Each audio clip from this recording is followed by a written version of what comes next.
जय जगन्नाथ जय पंचसखा। 7 दिन 7 रात होगा अंधकार, चारों तरफ देखने को मिलेगा कोहरा, जिसके अंदर डायन पिशाचिन और 64 जगनीगण अपना शरीर में प्रकट होंगे सिर्फ 7 दिनों के लिए और संहार करेंगे। तो महापुरुष अच्युतानंद की भविष्य मालिका पर लिखा हुआ कुछ भविष्यवाणी के बारे में हमने तो पिछले वीडियो में आपको बताए थे, लेकिन आज की इस वीडियो में उस घटना की समय रेखा क्या रहेगा और उसके आगे की घटनावली के बारे में महापुरुष ने क्या भविष्य लिखे हैं उसके बारे में जानेंगे। तो फिर आइए आज के इस वीडियो को शुरू करते हैं। तो आइए पहले दुर्भिक्ष की समय रेखा के बारे में जान लेते हैं। तो महापुरुष अच्युतानंद उसी भविष्य मालिका पर लिखे हैं, वीरो किशोर देवंक 13 अंक ठारू अनाई देख हे भक्तगण मागिले कि मिलिब भिक। अर्थात वीर किशोर देव की 13 अंक में ही दुर्भिक्ष आएगा। तो ये वीरो किशोर देव का 13 अंक है क्या? उससे ठीक पहले महापुरुष ने लिखे है, सावधान हुआ तुही ठा ठेकणा किछि रही बनाइए भक्तगण मीन शनि आसी गले दाई। अर्थात ये जो वीर किशोर देव का जो 13 अंक होगा ये उसी मीन शनि चलन के समय पर ही होगा। तो हम बताए थे कि 2025 से लेकर 2027 के बीच में मीन राशि में शनि का चलन हो रहा है और उसी का अंदर ये जो 13 अंक होगा।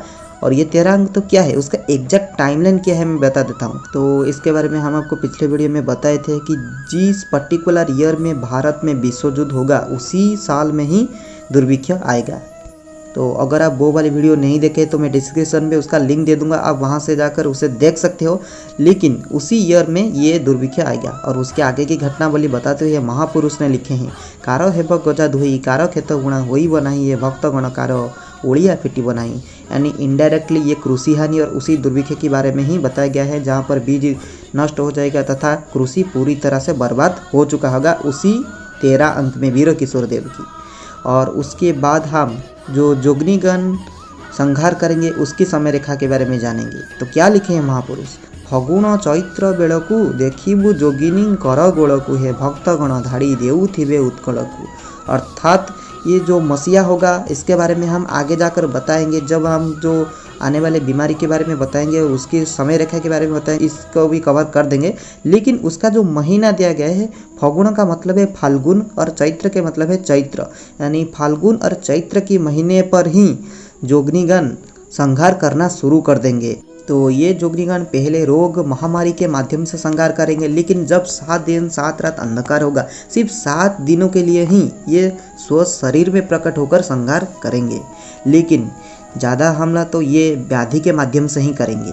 और जब व्याधि हो रहा होगा उसी समय पर क्या देखने को मिलेगा, कांधे कांधे मोड़ा पाची जीव कांध फाटी चमड़ा है भक्तगण देह होई जीव सरपीड़ा। अर्थात यहाँ पर अत्यंत भयंकर भविष्यवाणी किया गया है। कांधे कांधे मड़ा के मतलब सबको वहन करते करते इंसान की कांध दर्द हो जाएगा।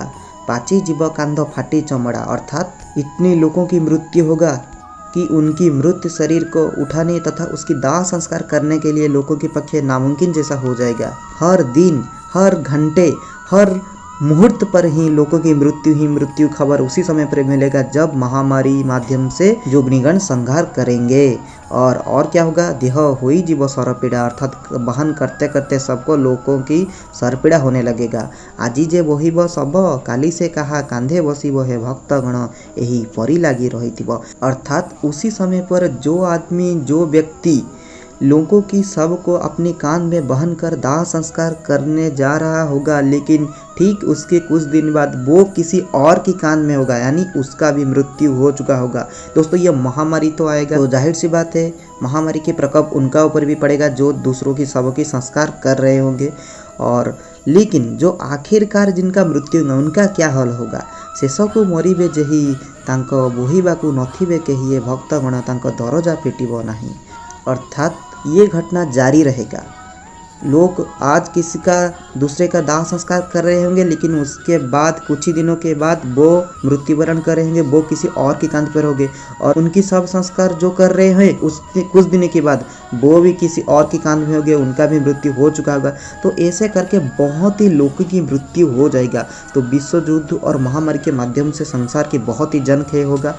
लेकिन अंतिम यानी आखिरी भाग में जिन लोगों की मृत्यु होगा उनकी शव को संस्कार करने के लिए लोगों की कमी आ जाएगा तथा उनकी शव संस्कार नहीं हो पाएगा, क्योंकि लाश की संख्या इतनी बढ़ गया होगा, इतनी बढ़ चुका होगा और लोग इतनी तेजी से मर रहे होंगे उसी समय पर कि उनकी दाह संस्कार में बाधा उत्पन्न होगा।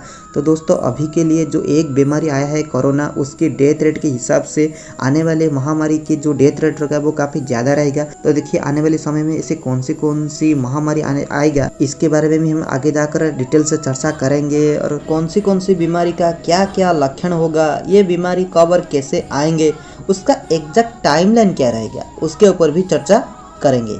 तो आज के लिए भी इतना ही, फिर मिलेंगे अगले वीडियो में। तब तक के लिए मुझे विदाई दीजिए। जय जगन्नाथ।